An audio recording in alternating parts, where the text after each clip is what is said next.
Hello दोस्तों, मैं दीपक आप सभी को अपने चैनल पर स्वागत करता हूं। हमारा आज का टॉपिक है स्वप्रेरण। ये यूनिट का नाम है विद्युत चुंबकीय प्रेरण। ये फिजिक्स फर्स्ट पेपर है क्लास 12 का, और इसमें इसमें आपको पूरा डिटेल बताया जाएगा कि स्वप्रेरण क्या होती है। इसके पहले एक वीडियो पढ़ा है कि विद्युत चुंबकीय प्रेरण क्या होता है। इसको शॉर्ट में आपको हम बताएं तो विद्युत चुंबकीय प्रेरण क्या है। एक ऐसी घटना, विद्युत चुंबकीय प्रेरण क्या है, एक ऐसी घटना कि यदि किसी कुंडली में फ्लक्स में परिवर्तन किया जाए तो उसमें एक विद्युत वाहक बल उत्पन्न हो जाता है और उसके परिणाम स्वरूप एक धारा उत्पन्न हो जाती है। इसी को क्या कहते हैं, किसी कुंडली में हम लोग क्या कहते हैं, विद्युत चुंबकीय प्रेरण की घटना कहते हैं। अब इसी घटना को आगे बढ़ाते हुए आज हम पढ़ेंगे स्वप्रेरण क्या होता है। स्वप्रेरण को समझने से पहले आपको ये देखना पड़ेगा कि ये इसमें दो चित्र बने हुए हैं। ये दोनों दो चित्र नहीं है, एक ही चित्र की दो स्थितियां दिखाई गई हैं। इन स्थितियों में एक कुंडली बनी हुई है, इसमें एक रियास्टेट RH लिखा है, इसका नाम है धारा नियंत्रक। एक रियास्टेट बनाया गया है। इसके बाद में एक बैटरी बनी हुई है यानी पावर स्रोत, और एक कुंजी लगी हुई है। इस कुंजी को दबा करके इस परिपथ में धारा ऑन की जाती है और इस रियास्टेट की सहायता से इस परिपथ में धारा का मान जो है घटाया बढ़ाया जाता है। घटाया भी जा सकता है, बढ़ाया भी जा सकता है, इसीलिए इसका नाम होता है धारा नियंत्रक। अच्छा, धारा नियंत्रक क्या होता है? धारा नियंत्रक एक ऐसी युक्ति है जो किसी परिपथ में धारा के मान को घटा या बढ़ा सकती है। इसके सहायता से धारा को घटाया बढ़ाया जा सकता है, नियंत्रित किया जा सकता है। तो इस परिपथ में ये क्वाइल बना हुआ है, कुंडली बनी हुई है। ये क्या है? एक कुंडली है। इस कुंडली को एक धारा नियंत्रक, एक बैटरी और एक कुंजी से जोड़ा गया है। इसमें सेम यही चीज इसमें भी बनी हुई है। इसमें भी सब रियास्टेट बैटरी कुंजी बना हुआ है, ये क्या है, इसमें भी जो है कुंडली लगी हुई है। इसमें हमने क्या किया है, एक में हम धारा को बढ़ाएंगे, एक में हम धारा को घटाएंगे, तब हमको वो घटना दिखाई पड़ेगी जो हम पढ़ने जा रहे हैं। इसका नाम है स्वप्रेरण। स्वप्रेरण क्या है कि विद्युत चुंबकीय प्रेरण की वो घटना जिसमें किसी कुंडली में प्रवाहित धारा को परिवर्तित किया जाए। मतलब इस कुंडली में अगर धारा I प्रवाहित हो रही है और इस I का मान बार बार चेंज किया जाए, घटाया जाए बढ़ाया जाए, घटाया जाए बढ़ाया जाए, तो हम देखते हैं कि इसमें एक प्रेरित धारा उत्पन्न हो जाती है, एक और धारा उत्पन्न हो जाती है। एक तो ये वाली मुख्य धारा है जो हम प्रवाहित करते हैं बैटरी से, और एक धारा अपने आप उत्पन्न हो जाती है। इसी घटना को हम लोग क्या कहते हैं, स्वप्रेरण। चूंकि इसमें एक ही कुंडली की बात हो रही है, इसीलिए इस घटना को स्वप्रेरण कहते हैं। अगर इस कुंडली में परिवर्तन करें दूसरे में हो जाए तो उसको अन्योन्य प्रेरण कहते हैं, जो भी आगे पढ़ेंगे। इसमें क्या है कि विद्युत चुंबकीय प्रेरण की ऐसी घटना जिसमें किसी कुंडली में प्रवाहित धारा को परिवर्तित करे तो उस कुंडली में स्वयं एक प्रेरित धारा उत्पन्न हो जाती है, और यही घटना क्या कहलाती है, स्वप्रेरण। तो इसमें समझते हैं कि जैसे ही बैटरी में हमने इस कुंजी को ऑन किया, बैटरी से धारा जैसे इसमें निकली, तो धारा का मान जैसे इसमें बढ़ना शुरू हुआ, हमने क्या किया, रियास्टेट की सहायता से धारा को बढ़ाना शुरू किया। 1 एम्पीयर, 2 एम्पीयर, 3 एम्पीयर, 4 एम्पीयर, जैसे धारा को बढ़ाएंगे हम देखते हैं कि अचानक इसके विपरीत दिशा में एक धारा प्रवाहित होने लगती है, जो इस धारा के मान को बढ़ने का विरोध करती है कि यह मुख्य धारा का मान बढ़ेगा, और इसी धारा को क्या कहते हैं, प्रेरित धारा। और इस घटना को क्या कहते हैं, स्वप्रेरण। तो स्वप्रेरण की घटना को दो तरीके से दिखाया गया। ये प्रेरित धारा जो है वो सदैव मुख्य धारा का विरोध करती है, इसके घटने का भी विरोध करती है और इसके बढ़ने का भी विरोध करती है। यदि इस परिपथ में धारा का मान बढ़ाए, मतलब I को क्या करे, इंक्रीज कर दे, इंक्रीज करे, धारा का मान बढ़ाए, इसको बढ़ाए, तो ये प्रेरित धारा इसके उल्टे दिशा में प्रवाहित होती है और इसको घटाने का प्रयास करती है। दूसरी स्थिति में क्या है कि यदि हम इस जो प्रवाहित हो रही धारा, इसे मान लो 5 एम्पीयर प्रवाहित हो रही है और उसको घटाकर 4 एम्पीयर, 3 एम्पीयर, 2 एम्पीयर, 1 एम्पीयर करें, तो ये फिर प्रेरित धारा क्या करती है, इसको फिर ये उसी मुख्य धारा की दिशा में ही प्रवाहित होने लगती है और इस मुख्य धारा का मान बढ़ाने का प्रयास करती है। अभी इसको घटाने का प्रयास कर रही थी, अभी बढ़ाने का प्रयास करती है। मतलब कि अगर हम परिपथ में इस मुख्य धारा को बढ़ाएं तो प्रेरित धारा जो उत्पन्न हुई है ये स्वतः उत्पन्न होती है। ये स्वतः उत्पन्न हुई जो धारा है ये इसको घटाने का प्रयास करेगी। अगर हम इसको घटाएं तो ये इसको बढ़ाने का प्रयास करती है, इसकी दिशा में प्रवाहित होने की, मुख्य धारा भी जा रही है इधर और प्रेरित धारा भी, तो इसमें मुख्य धारा और प्रेरित धारा की दिशा एक ही हो जाती है। और इसमें मुख्य धारा जा रही है इधर से इधर और प्रेरित धारा आ रही है उधर से इधर, एक दूसरे के अपोजिट डायरेक्शन में है। यानी जो प्रेरित धारा है ये इसी का विरोध कर रही है, लेकिन ये प्रेरित धारा जो है इसी के चेंज की वजह से उत्पन्न हुई है। यदि कुंडली में मुख्य धारा के मान में परिवर्तन ही न किया जाए तो प्रेरित धारा उत्पन्न ही नहीं होगी, लेकिन ये इसी कारण का विरोध करती है। यही लेंज का नियम है। लेंज ने कहा था कि जो प्रेरित धारा है वो उसी कारण का विरोध करती है जिससे स्वयं उत्पन्न होती है। और यहाँ देखा भी जा सकता है कि मुख्य धारा को हम बढ़ा रहे हैं तो ये इसके बढ़ने का विरोध कर रही है, और मुख्य धारा को अगर बढ़ा रहे हैं तो प्रेरित धारा इसके मुख्य धारा को बढ़ा रहे हैं तो इसके बढ़ने का विरोध कर रही है, अगर घटा रहे हैं तो इसके घटने का भी विरोध कर रही है। यानी जो प्रेरित धारा है वो ये नहीं चाहती है कि इसमें चेंज हो, लेकिन प्रेरित धारा उत्पन्न भी चेंज के कारण होती है। अगर चेंज नहीं होगा धारा में तो ये प्रेरित धारा भी उत्पन्न नहीं होगी। यही घटना क्या कहलाती है? स्वप्रेरण। तो स्वप्रेरण की परिभाषा क्या बनी कि यदि किसी कुंडली में प्रवाहित धारा के मान को परिवर्तित किया जाए तो कुंडली में एक प्रेरित विद्युत वाहक बल उत्पन्न हो जाता है और एक धारा उत्पन्न हो जाती है जो मुख्य धारा के बढ़ने और घटने दोनों का विरोध करती है, और इसी घटना को स्वप्रेरण के नाम से जाना जाता है। इसको सेल्फ इंडक्शन बोलते हैं। मतलब इफ वी इंक्रीज और decrease the current in any coil then an induced current is produced in this coil and which opposes the increment and the decrement in the current. And this process is known as self induction. Self induction क्या है? ऐसी प्रक्रिया जिसमें मुख्य धारा को बढ़ाया जाए या घटाया जाए तो ये प्रेरित धारा उत्पन्न हो जाती है। तो प्रेरित धारा जो है उसके मुख्य धारा के बढ़ने का भी विरोध करती है और उसके घटने का भी विरोध करती है, और इसी घटना को क्या कहते हैं? स्वप्रेरण कहते हैं। ये तो थी स्वप्रेरण की घटना। अब हम पढ़ेंगे स्वप्रेरण गुणांक क्या होता है। स्वप्रेरण गुणांक यानी स्वप्रेरकत्व क्या होता है। स्वप्रेरक को समझने से पहले सबसे पहले हमने मान लिया कि इस कुंडली में यन फेरे हैं। कुंडली में कितने फेरे हैं? यन। और इसमें धारा को बदलने की वजह से इसमें जो फ्लक्स जा रहा है यानी फ्लक्स जो इससे संबंधित है वो कितना है? फाई। तो एक छोटा सा कंसेप्ट है जिसको हम बोलते हैं चुंबकीय फ्लक्स ग्रंथिताएं या ग्रंथिताओं की संख्या। चुंबकीय फ्लक्स ग्रंथिताओं की जो संख्या है वो क्या होती है? इसको हम लोग लिखते हैं यन फाई से। फाई क्या है? इस कुंडली से बद्ध फ्लक्स जो इस धारा के कारण उत्पन्न हुआ है। अब चूंकि इसमें कितने फेरे हैं? यन। तो एक फेरा से अगर फाई जाएगा तो यन फेरे से कितना फ्लक्स जाएगा? यन फाई। यानी इसी को टोटल फ्लक्स के नाम से भी जान सकते हैं। मतलब ये कितनी रेखाएं सभी कुंडलियों सभी फेरों से जा रही है, वही इसको क्या कहते हैं? चुंबकीय फ्लक्स घनताओं की संख्या कहते हैं। मतलब जो यन फाई है चुंबकीय फ्लक्स घनताओं की संख्या कहलाती है। मतलब हम इसको क्या करें कि अगर हम इस कुंडली में धारा को बढ़ाएं तो ज्यादा फेरे गुजरेंगे, धारा को घटाएं तो इसमें कम फ्लक्स गुजरेगा। यानी जो फ्लक्स है वो धारा पर डिपेंड कर रहा है, और ये जो संख्या है ये कुंडली में फेरों की संख्या है। तो अगर एक फेरे से 5 फ्लक्स गुजरेगा तो यन फेरे से यन 5 फ्लक्स गुजरेगा, और इसी यन 5 को क्या कहते हैं? चुंबकीय फ्लक्स ग्रंथिताओं की संख्या। अब इसी पर पूरा ये कॉन्सेप्ट बेस्ड है।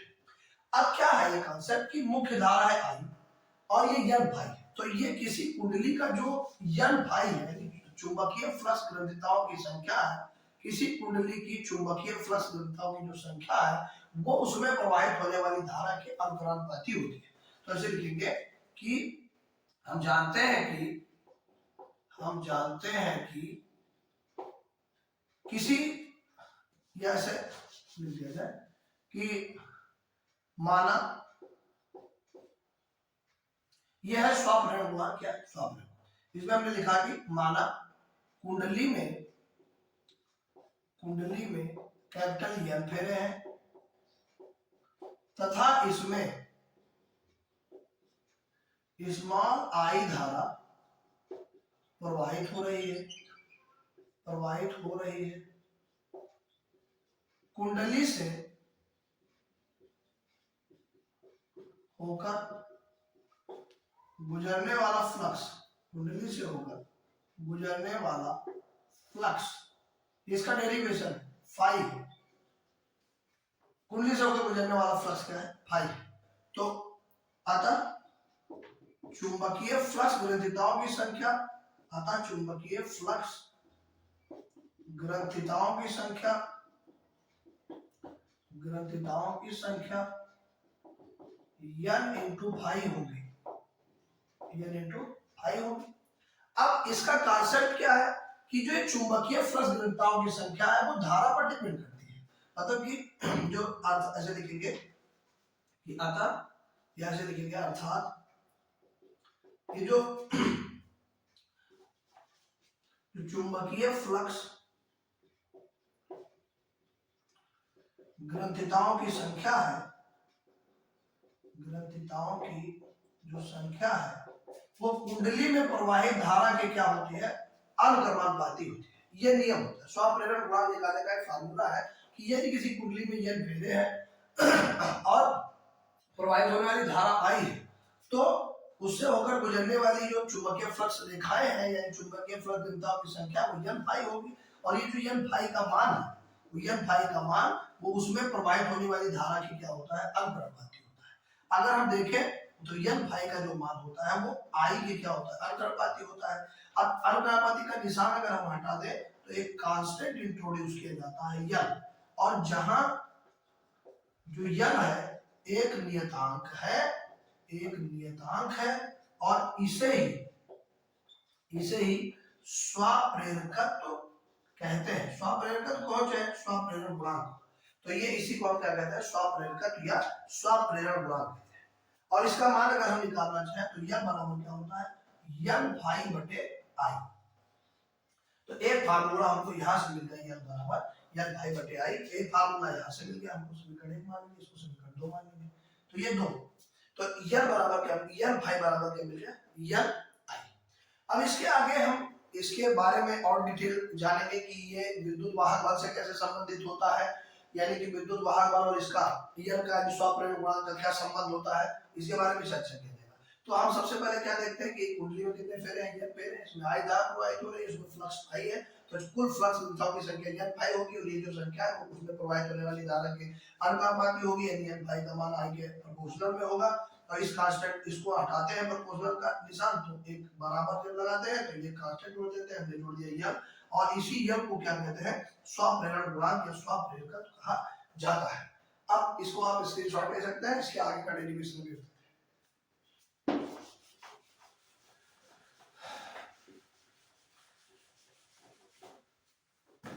अब हम क्या जानते हैं, हम जानते हैं कि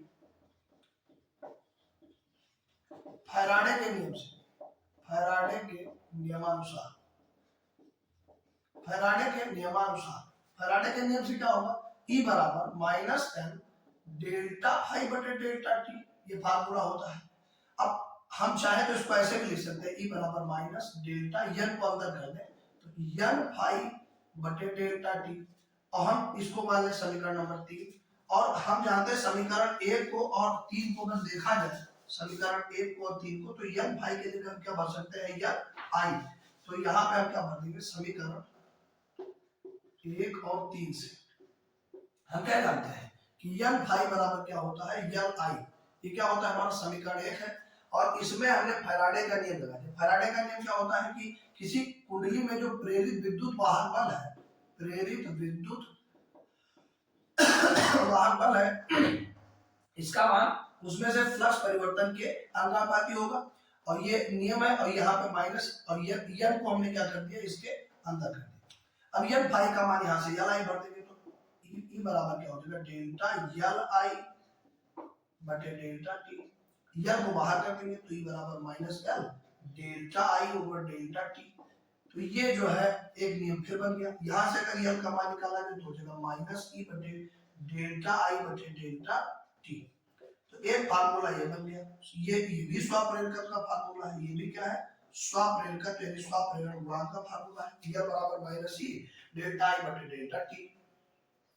अब इसका यल का मात्रक क्या होता है, इसका मात्रक होता है हेनरी। यल का मात्रक यहीं से निकाला जाएगा अभी, तो हम इसको भी बताएंगे कि इसका मात्रक क्या होता है, इसको कैसे निकाला जाता है। यहां से भी एक परिभाषा बनती है। क्या परिभाषा बनती है कि यदि डेल्टा आई बटे डेल्टा टी का जो मान है वो एकांक कर दिया जाए, एक कर दिया जाए, एकांक कर दिया जाए, तो जो यल का मान है, तो यल का मान है प्लस ई के बराबर है। प्लस ई क्या है, संख्यात्मक मान, मतलब विद्युत वाहक बल के बराबर होगा। अर्थात परिभाषा क्या बनी कि यदि किसी कुंडली में धारा परिवर्तन की दर क्या हो, धारा परिवर्तन की दर एकांक हो, यदि किसी कुंडली में धारा परिवर्तन की दर क्या हो, एकांक हो, तो उस कुंडली का स्वप्रेरण गुणांक, यानी यल स्वप्रेरण गुणांक उसके प्रेरित विद्युत वाहक बल के बराबर होगा। प्रेरित विद्युत वाहक बल यानी ई के क्या होता है, ई के बराबर होता है।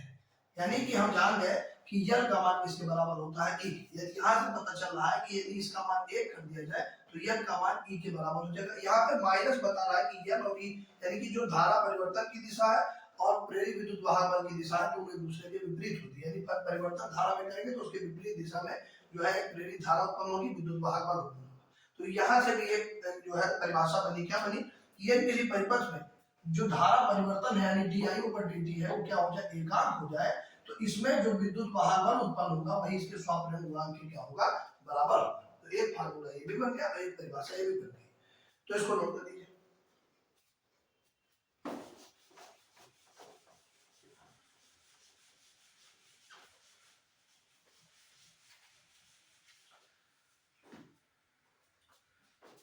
अब यल का मात्रक का मतलब मूल मात्रक, यल का मूल मात्रक एवं विभव। मूल मात्रक क्या होगा, अभी हमने देखा कि इसका यसाई मात्रक क्या होता है, यल का मतलब स्वप्रेरण का जो यसाई मात्रक होता है वो क्या होता है, वो होता है हेनरी। लेकिन इस हेनरी को हम मूल मात्रक में क्या लिख सकते हैं, तो लिखेंगे हम जानते हैं कि क्या होता है, अभी हमने देखा यल बराबर क्या होता है, ई बटे डेल्टा आई ओवर डेल्टा टी। हमने क्या लिया, माइनस छोड़ दिया है इसमें, हमने इसका क्या लिया है, संख्यात्मक, क्योंकि इसमें मात्रक और विमा लिखने में इसमें ई माइनस ई से कोई फर्क नहीं पड़ने वाला इसमें। तो इसका मात्रक हमने देखा कि यल का मात्रक अगर हम लिखना चाहें तो क्या लिखेंगे, सबसे पहले हमको ई का मात्रक चाहिए, फिर हमको डेल्टा आई का मात्रक चाहिए, फिर हमको डेल्टा टी का मात्रक चाहिए, सबका मात्रक चाहिए। तो ई का मात्रक क्या होता है, वोल्ट, आई का मात्रक होता है एम्पियर, समय का मात्रक होता है सेकेंड, तो ये सेकेंड ऊपर चला जाएगा तो हो जाएगा वोल्ट गुणे सेकेंड और बटा एम्पियर। अब इसको और कैसे बदल सकते हैं, तो हम जानते हैं V बराबर क्या होता है, W/Q, और V का मात्रक क्या होता है, वोल्ट। वोल्ट को क्या लिख सकते हैं, W का मात्रक होता है जूल और इसका मात्रक होता है कूलम, तो हम वोल्ट को क्या लिख सकते हैं, जूल प्रति कूलम। तो इसको वोल्ट के जगह पे हम क्या लिख सकते हैं, जूल प्रति कूलम, तो इसको लिखेंगे जूल प्रति कूलम, या ऐसे लिख दिया जाए, इधर लिख देंगे, तो इसको लिख देंगे जूल, यहाँ पे बटे में लिख देंगे कूलम, ऐसे लिख देंगे। और एक नीचे एम्पियर भी है तो एम्पियर भी उतार दिया जाए, और ऊपर एक सेकंड भी है तो इसको सेकंड भी दिया जाए, यानी ये सेकंड एम्पियर उतार दिया, जूल प्रति कूलम लिख दिया। अब जूल को कुछ लिखा जा सकता है, तो हम जानते हैं W बराबर क्या होता है, FD। W बराबर FD माने कार्य का मात्रक होता है जूल, कार्य बराबर बल गुणे विस्थापन, और बल का मात्रक होता है न्यूटन, और इसका D का मात्रक विस्थापन का मीटर, तो जूल को न्यूटन इंटू मीटर लिख सकते हैं। तो जूल के जगह पे क्या लिख देंगे, न्यूटन गुणे मीटर, और इसको सेकंड को सेकंड लिख देंगे, बटे में कूलम, Q बराबर क्या होता है IT, तो कूलम को क्या लिख सकते हैं, Q का मात्रक होता है कूलम, I का मात्रक होता है एम्पियर, और T का मात्रक होता है सेकंड, तो हम कूलम को एम्पियर इंटू सेकंड लिख सकते हैं। तो एक बार एम्पियर हो सब, तो नीचे क्या हो जाएगा, एम्पियर का स्क्वायर हो जाएगा, और एक सेकंड ये वाला यहाँ से सेकंड हो जाएगा। तो कूलम का भी मान बढ़ दिया, उधर को बढ़ दिया। अब यहाँ से क्या हो जाएगा, सेकंड से सेकंड क्या हो जाएगा, कैंसिल हो जाएगा। अब बल का बराबर क्या होता है, बल बराबर होता है m इंटू ये द्रव्यमान गुणे त्वरण, तो बल का मात्रक होता है न्यूटन, न्यूटन को लिख सकते हैं किलोग्राम गुणे मीटर प्रति सेकंड स्क्वायर, तो न्यूटन की जगह लिख देंगे किलोग्राम गुणे मीटर बटे सेकंड स्क्वायर, और एक मीटर ये है तो मीटर का मीटर स्क्वायर हो जाएगा, और इंटू एम्पियर, तो एम्पियर का भी क्या है स्क्वायर तो एम्पियर 2 बार हो जाएगा। अब इस सबको इकट्ठा लिखते हैं तो इसको लिखेंगे किलोग्राम, मतलब इसका मात्रक किलोग्राम, फिर यहाँ से मीटर स्क्वायर, तो यहाँ से मीटर स्क्वायर, यहाँ से सेकेंड को ऊपर ले जाएंगे तो सेकेंड की पावर -2, और यहाँ से एम्पियर को ऊपर ले जाएंगे तो एम्पियर की पावर भी -2 हो जाएगी। तो ये तो हो गया इसका मूल मात्रक। ये क्या है? यल का मूल मात्रक। यहाँ पे सेकेंड, इसको हिंदी में लिखते हैं सेकेंड। ये क्या हो गया? किलोग्राम, ये होगा मीटर स्क्वायर, ये होगा सेकेंड पावर -2, ये हो गया एम्पियर की पावर -2। ये क्या है? एल का मूल मात्रक है। एल का मूल मात्रक ये क्या बन गया? किलोग्राम मूल मात्रक, ये स्क्वायर ब्रैकेट में लिखा है kilogram metre square second power -2 और एम्पियर पावर -2 स्क्वायर ब्रैकेट में हमने इसको लिख दिया। अब इसको विमा के रूप में कैसे लिखेंगे? इसका विमीय सूत्र क्या होगा? इसका स्क्रीनशॉट आप ले सकते हैं, और इसके ये कहां से हुआ है इसका डिटेल इधर हमने हिंट में लिख दिया है। ये सब हिंट है इसका, यहीं से ये सारा मान उठा करके उधर हमने भरा है। ये सारा फार्मूला है कि जूल की जगह पे क्या है, न्यूटन की जगह क्या है, वोल्ट की जगह क्या है, कूलम की जगह पे क्या है, सब उधर हमने उसमें लिख दिया है।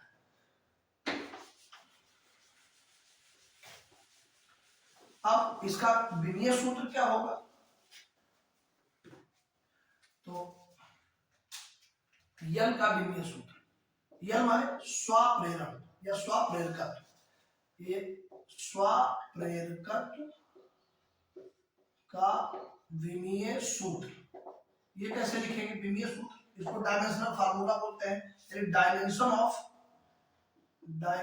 Of self inductance. Self inductance का जो है डायमेंशन क्या होगा? तो डायमेंशन के लिए हम उसी फार्मूले पे जाते हैं। पहले है किलोग्राम, इसका मात्रक क्या होता है यल का? अभी हमने निकाला है मात्रक, क्या है? किलोग्राम, फिर क्या है? मीटर स्क्वायर, फिर क्या है? सेकेंड की पावर -2, फिर क्या है? एम्पियर की पावर -2। ये फार्मूला है। अब इसी को हम अगर विमीय सूत्र में लिखना चाहें तो किलोग्राम को लिखते हैं यम से, मीटर को लिखते हैं यल से तो यल स्क्वायर, सेकंड को टाइम को लिखते हैं टी से तो टी पावर -2, एम्पियर को लिखते हैं ए से ए पावर -2। तो ये यल की विमा बन गई। तो यल की विमा क्या होगी? यम यल स्क्वायर टी पावर -2 ए पावर -2। ये इसकी क्या है? विमा है। हेनरी को भी इसी में डिस्कस कर लेते हैं कि हेनरी को कैसे लिखते हैं। एक हेनरी क्या होता है? अगर इसमें बात करें कि एक हेनरी की परिभाषा, एक हेनरी की परिभाषा तो कैसे निकालेंगे? स्वप्रेरण के पदों में। इसको किसके पदों में? 2 बार पढ़ाया जाएगा इसको, स्वप्रेरण के पदों में। अभी आपको एक हेनरी की परिभाषा अन्योन प्रेरण में भी पढ़ाएंगे। तो एक हेनरी को क्या लिख सकते हैं? अभी हम जानते हैं कि जो फार्मूला होता है E बटे डेल्टा I बटे डेल्टा T होता है। हम जानते हैं कि यल का मात्रक क्या होता है? हेनरी होता है। E का मात्रक क्या होता है? वोल्ट होता है। धारा का मात्रक क्या होता है? एम्पियर, और ये प्रति सेकेंड हो गया। यहाँ पे सब जगह एक एक लिख दिया जाए क्योंकि हमको क्या याद करना है? एक हेनरी की परिभाषा। तो यहाँ से क्या बनी कि एक हेनरी बराबर 1 वोल्ट बटे 1 एम्पियर प्रति सेकेंड। तो यहाँ से परिभाषा क्या बन जाएगी एक हेनरी की? अर्थात एक हेनरी की अगर हम परिभाषा लिखना चाहें तो क्या लिखेंगे कि यदि किसी कुंडली में, यदि किसी कुंडली में धारा परिवर्तन, या यदि किसी कुंडली में 1 एम्पियर प्रति सेकंड की दर से धारा परिवर्तित की जाए, धारा परिवर्तित करने पर, यदि किसी कुंडली में 1 एम्पियर प्रति सेकंड की दर से धारा परिवर्तित करने पर उसमें 1 वोल्ट विद्युत वाहक बल प्रेरित हो, या प्रेरित हो यानी उत्पन्न, प्रेरित हो चाहे को उत्पन्न हो, तो उस कुंडली का स्वप्रेरण गुणांक या स्वप्रेरकत्व कार्य, तो उस कुंडली का स्वप्रेरण गुणांक या स्वप्रेरकत्व 1 हेनरी होगा या 1 हेनरी होता है। तो परिभाषा क्या बन गई एक हेनरी की? यदि किसी कुंडली में, यहां से परिभाषा बनाते हैं हम लोग कि यदि किसी कुंडली में 1 एम्पियर प्रति सेकंड की दर से, यानी इसमें जो धारा बह रही है इसमें जो चेंज है वो क्या हो? 1 एम्पियर प्रति सेकंड, यानी हर सेकंड हम 1 एम्पियर का चेंज करें, और इसमें जो प्रेरित विद्युत वाहक बल हो वो क्या हो, 1 वोल्ट हो। यानी जो विद्युत वाहक बल इसके कारण प्रेरित हो क्या हो, 1 वोल्ट हो। तो उस कुंडली का जो स्वप्रेरण गुणांक यन होगा उसका मान क्या होगा, 1 हेनरी होगा।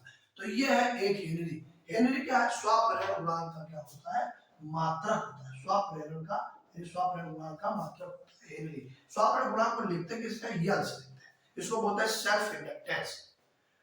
तो आज का वीडियो यहीं तक। अगर आपको अच्छा लगा हो तो आप इसको लाइक कीजिए, शेयर कीजिए और हमारा चैनल सब्सक्राइब कीजिए। Thank you.